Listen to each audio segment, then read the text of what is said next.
So just a little note now on the test instruments we're going to be using. This is a multifunction tester. Rather than using standalone units, this has got all the features that we need to undertake all the tests on the respective components and boards. A couple of things to note. Firstly, whenever you pick up an instrument, it's always good to check that the unit is undamaged. It's also good to check that the battery condition is good, as you can see here. Good battery condition. Also good to see that it's actually got a serial number, and also it's built to a suitable standard. So on the back of here you'll see a standard that it's built to as BSEN 61557.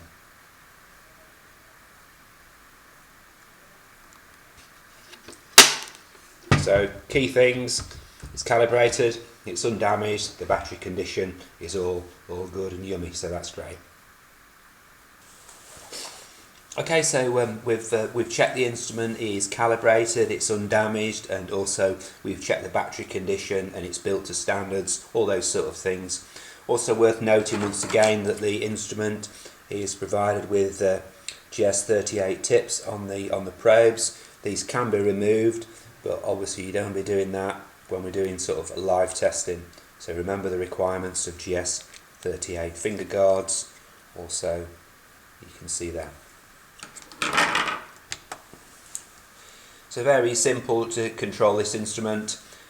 We've got various different settings. So we've got low resistance ohmmeter range. To move the range, you just press this. That goes to insulation resistance. If you've gone too far, press it the other way and it kind of goes back.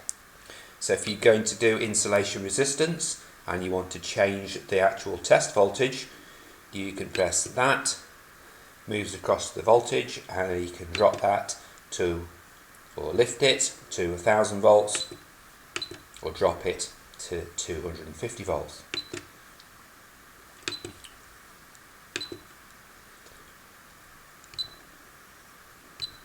So really just going backwards and forwards to set the various parameters.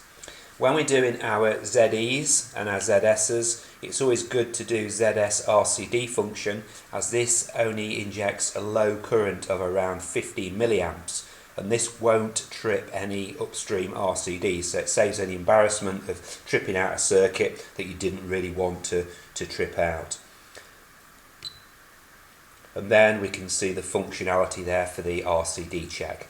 Once again, if you want to change the milliamps of the RCD, just scroll across, and also if you want to change the type of RCD, scroll across and use the up and down buttons to make your selection. That might be done when we've got a special RCD, a type A or type B, often used in electric vehicle charging systems. So that's the meter, pretty straightforward, nothing to stress too much about. Okay, so I've turned my instrument on using the low resistance ohmmeter function of the tester. So this is going to be able to be used to check continuity of protective conductors. The first thing to remember is the leads will have a significant resistance in relation to the circuit that you're measuring. So first thing to do is we always connect the blue and the green together for this test, so they kind of piggyback quite easily. And I'm going to pop a couple of crocodile clips on.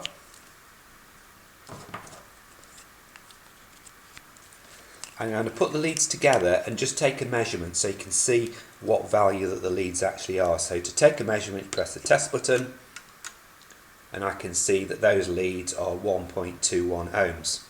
If I now press the cal button, not a very good name for it, but it's like the null button, it will measure that value and then deduct it. Okay, and now if I take a test, it should show 0 ohms. 0 ohms.